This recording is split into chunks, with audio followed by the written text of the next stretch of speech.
Tugasku menemanimu.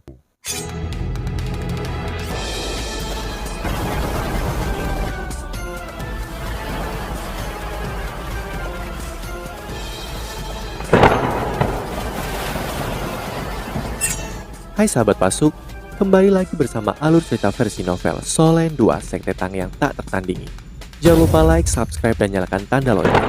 Mari kita lanjutkan. Dan setiap inci, otot-ototnya mengembang secara besar-besaran ketika taring besarnya tumbuh panjang. Bahkan, udara di sekitarnya mulai bergetar. Raja Babon berdarah mengisyaratkan serangan dengan raungan yang memekakkan telinga. Kecepatannya melonjak saat menargetkan Zhang Lixuan. Jelas, dia sangat membencinya, bahkan mengerti bahwa Zhang Lixuan adalah pemimpin tim ini. Sebelumnya, bulan purnama bersinar dan seberkas cahaya perak melesat ke arah Raja Babon. Raja Babon melotot. Ia meraung dengan marah. Ia meninju tinjunya dengan paksa, menghancurkan cahaya bulan yang turun ke arahnya. Ketika ia melepaskan tinjunya, Yu Hao dapat dengan jelas merasakan bahwa serangannya mirip dengan pelanggaran jiwa. Ketika menggabungkan kekuatan spiritual dan kekuatan jiwa, itu bukan keterampilan, tetapi kemampuan bawaan. Itu adalah kombinasi dari keinginan bertarung gila Babon berdarah dan kekuatan bertarung saat memasuki mode pengorbanan darah atau haus darah. Mata Zhang Lixuan bersinar dengan cahaya perak. Cincin jiwanya yang pertama, kedua, dan ketiga menyala pada waktu yang bersamaan. Bulan purnama di udara seperti alat jiwa yang menembakkan sinar jiwa. Seberkas cahaya bulan dipancarkan terus-menerus. Semuanya menargetkan Raja Babon berdarah. Raja Babon tampaknya sudah gila juga. Ia masih maju dengan langkah-langkah yang solid. Saat gerakan maju, ia menghancurkan seberkas cahaya bulan setiap kali ia mengayunkan tinjunya. Bahkan ketika garis-garis cahaya bulan menerpa, itu hanya mengurangi kecepatannya dan tidak bisa memaksanya mundur. Pada titik ini, semua babon berdarah yang sudah masuk dalam mode pengorbanan darah mulai menyerang habis-habisan. Kecepatan, kekuatan, serangan, dan pertahanan mereka sangat ditingkatkan. Han Ruoruo tidak diragukan lagi, adalah orang yang berada di bawah tekanan terbesar. Lingkaran emasnya digunakan lagi, namun itu tidak bisa menumbangkan Babon seperti sebelumnya. Babon hanya bisa didorong mundur sedikit. Setelah itu, semakin banyak Babon terus bergegas mendekat. Kinerja Wang Qier adalah yang paling menarik pengorbanan darah. Para Babon tampaknya tidak berpengaruh pada dirinya. Gaya bertarungnya juga sangat kasar dan kejam. Tubuhnya benar-benar ditelan cahaya keemasan. Saat naga mengaum, setiap babon yang bertabrakan dengannya terlempar ke udara. Dia menjaga daerahnya dengan sangat baik sehingga bahkan tampak tidak bisa ditembus. Dan tidak jauh darinya ada mayat babon yang sebelumnya Yu Hao raih dengan tangan kirinya. Formasi heksagram Wang Dong'er juga mulai berlaku. Formasi heksagram mengirim dua babon ke udara begitu diaktifkan. Mereka berteriak dengan sedih di tengah-tengah cahaya yang berapi-api. Setiap formasi heksagram hanya bertahan sekitar 10 detik, sebelum itu akan mengubah lokasi dan bangkit kembali. Hal ajaibnya adalah bahwa mode pengorbanan darah si babon akan hilang begitu mereka dibakar oleh cahaya yang berapi-api. Seolah-olah mereka sedang disucikan, namun semua orang masih di bawah tekanan besar. Ada terlalu banyak babon yang menyerang tanpa henti. Kekuatan jiwa Han Ruoruo bahkan juga berkurang dengan cepat saat dia terus menggunakan lingkaran emasnya. Pada saat ini Yu Hao akhirnya bertindak. Lingkaran putih yang jauh lebih kuat dari sebelumnya mulai menyebar dari kepalanya. Tubuh babon ditutupi oleh lapisan cahaya putih pucat ketika lingkaran melewati mereka, menekan aura mereka. Cahaya putih dari mata takdir ditarik kembali. Pada saat berikutnya, cahaya keunguan muncul di matanya. Cahaya keunguan emas di mata takdir melintas sekali sebelum menghilang. Tiba-tiba, Raja Babon berdarah menjerit ngeri. Dia meraih kepalanya dan menjerit kesakitan. Zhang Lixuan memanfaatkan kesempatan ini. Cincin jiwa keenamnya tiba-tiba menyala, dan itu naik ke udara sebelum bergabung dengan bulan purnama. Bulan purnama berubah, warna putih keperakannya berubah redup.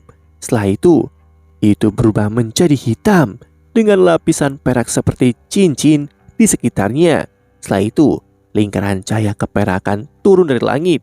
Yu Hao bisa merasakan bahwa itu sebenarnya bukan lingkaran perak, hanya saja cahaya yang terkandungnya berwarna hitam, membuatnya hampir tidak terlihat dalam kegelapan. Ketika cahaya hitam menyala, itu menabrak Raja Babon yang telah terluka oleh spirit shock dari mata takdir Wu Yu Hao. Tubuh Raja Babon menegang. Setelah itu, seberkas cahaya bulan melesat langsung dari langit dan menelan tubuhnya. Ledakan yang menakutkan terjadi dan Raja Babon runtuh. Deteksi spiritual Yu Hao kehilangan kemampuan deteksinya ke arahnya. Dia hanya melihat cahaya bulan jatuh setelah cahaya hitam. Setelah itu, dia tidak bisa melihat dengan jelas. Raja Babon berdarah sudah hancur berantakan dan jatuh ke tanah. Ada luka tusuk besar di tengah dada Raja Babon. Tubuhnya telah ditembus. Lebih mengerikan lagi, rambutnya telah berubah perak dan meleleh dengan kecepatan yang mengkhawatirkan. Keterampilan jiwa apa ini? Ini sangat kuat. Yu Hao curiga bahwa efek serangan ini tidak akan banyak berubah bahkan tanpa bantuan spirit shocknya. Zhang Lixuan memang sangatlah kuat. Pada titik ini, bahkan Zhang Lixuan maupun Han Ruo belum melepaskan wujud roh pelindung mereka. Zhang Lixuan tetap tenang saat dia melihat Raja Babon yang telah pingsan. Di udara, bulan hitam telah berubah menjadi bulan perak lagi. Garis-garis cahaya perak cerah turun dari langit dan melemparkan Babon ke udara. Jika itu adalah suku binatang buas lainnya, kematian raja akan menyebabkan penurunan besar pada moral dan bahkan mungkin menyebabkan sisanya mundur. Namun Babon berada dalam keadaan pengorbanan darah mereka sekarang, dan sekarang terlalu haus darah dan pikiran mereka kacau. Ruo, ayolah, ini bukan awal lagi, kata Zhang Lixuan dengan tenang. Baik, Han Ruo menyahut. Di saat berikutnya, tubuhnya juga berubah menjadi keemasan. Wujud roh pelindungnya, emas yang mempesona, dirilis. Potongan tak terhitung jumlahnya dari tali emas mempesona mulai memanjang ke segala arah. Setelah itu, tanah berubah menjadi emas dan Han Ruo menghilang. Namun tanah hutan lebat bergetar hebat. Babon tampak telah melangkah ke rawa, merasa sulit untuk bergerak maju. Setelah itu, seberkas cahaya keemasan melesat keluar dari tanah dan mengirim tubuh mereka ke udara. Gelombang langit emas itu adalah keterampilan jiwa ke-8 Han Ruo. Pada titik ini, ada sekitar 100 babon tersisa. Mereka semua dikirim ke udara oleh gelombang langit emas milik Han Ruo. Setelah itu, bulan yang cerah di langit meluas. Tubuh Zhang Lixuan berubah putih keperakan. Cahaya putih yang menyala menerangi sekelilingnya. Di langit, bulan yang cerah meluas dengan kecepatan yang sangat cepat. Itu mencapai lebih dari 100 meter secara instan dan menelan semua babon yang telah dilemparkan ke udara. Sinar bulan, Liang Yue berseru. Menyusul itu, semua orang dari Akademi Strike merasakan lingkungan mereka menjadi buram putih. Deteksi spiritual Yu Hao kehilangan efeknya di bawah cahaya putih yang menakutkan ini. Emas dari gelombang langit emas dan keperakan putih dari cahaya bulan menyatu sepenuhnya. Sinar terang bertahan selama hampir 5 detik sebelum memudar. Serangkaian dampak berat terdengar ketika semua orang mendapatkan kembali penglihatan mereka. Mereka melihat banyak mayat babon berdarah jatuh dari langit. Setiap babon telah berubah menjadi putih keperakan, sementara tubuh mereka perlahan tapi pasti meleleh. Zhang Lixuan sudah kembali ke kondisi normalnya. Ekspresinya tenang, seolah-olah tidak ada yang terjadi. Tidak ada babon yang bisa bergerak pada saat ini. Lingkungan mulai berubah menjadi sangat tenang. Bahkan suara yang dibuat oleh burung dan serangga pun tidak ada lagi. Malam itu berubah menjadi sangat sunyi senyap. Pupil Wang Qi'er menyusut saat dia melihat Zhang Lixuan. Dia mengerutkan alisnya. dia sedang mempertimbangkan seberapa jauh kemampuannya dari kemampuan Zhang Lisuan. Ini adalah kemampuan Doulo Jiwa 8 cincin. Zhang Lisuan telah berubah menjadi bulan yang cerah dengan bantuan kemampuan pengendalian Han Ruo saat mereka menghadapi babon berdarah. Saat sinar bulannya dilepaskan, semua babon dikalahkan. Mayat yang disiapkan oleh Yu Hao menggunakan teknik ledakan esnya tidak berguna sama sekali. Pertarungan sudah berakhir sebelum dia bisa melakukan itu. Dia mengira itu akan menjadi pertarungan yang sulit, tetapi itu berakhir begitu cepat. Budidaya Raja Babon Berdarah adalah sekitar 50.000 tahun. Adakah yang membutuhkannya dan dapat menyerap cincin jiwanya? Pengorbanan darah atau haus darahnya agak efektif untuk para instru jiwa jarak dekat. Pengamuk massal juga tidak terlalu buruk. Selanjutnya, itu akan baik untuk tubuh jika menyerap cincin jiwanya. Kekuatan, keuletan, dan pertahanan semua akan ditingkatkan. Zhang Lisuan menjelaskan penggunaan Raja Babon Berdarah ini.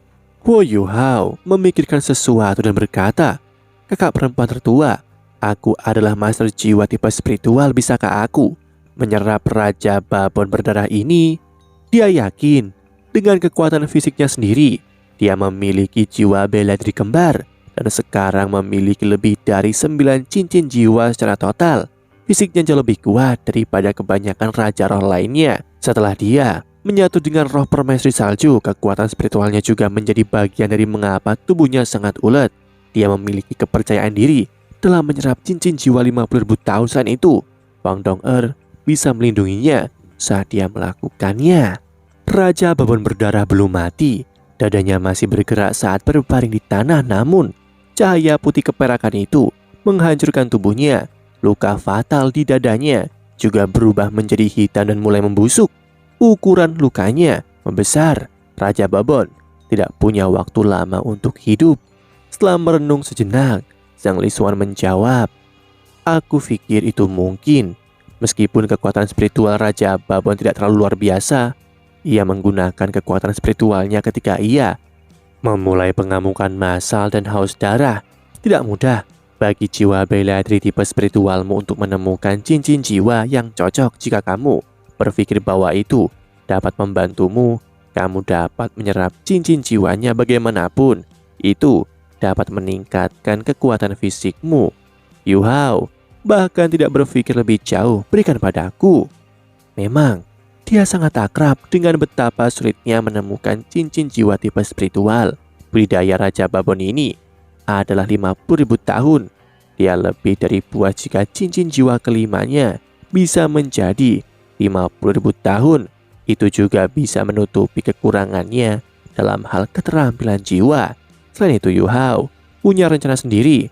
Setelah turnamen usai, dia punya beberapa rencana untuk dirinya sendiri. Dia masih ingin meningkatkan kekuatan fisiknya, apakah itu di medan perang atau memamerkan alat jiwa yang lebih kuat. Dia membutuhkan tubuh fisik yang kuat. Tepat saat Yu Hao siap berjalan menuju Raja Babon Berdarah, dia dihentikan oleh seseorang. "Itu tidak cocok untukmu. Sebaliknya, berikan saja padaku." Suara tiba-tiba ini menyebabkan ketidakharmonisan dalam tim. Dia terpana mengetahui bahwa itu adalah Wang Qier yang memblokirnya. Wang Qier mengenakan ekspresi dingin di wajahnya saat dia berbicara dengan Yu Hao.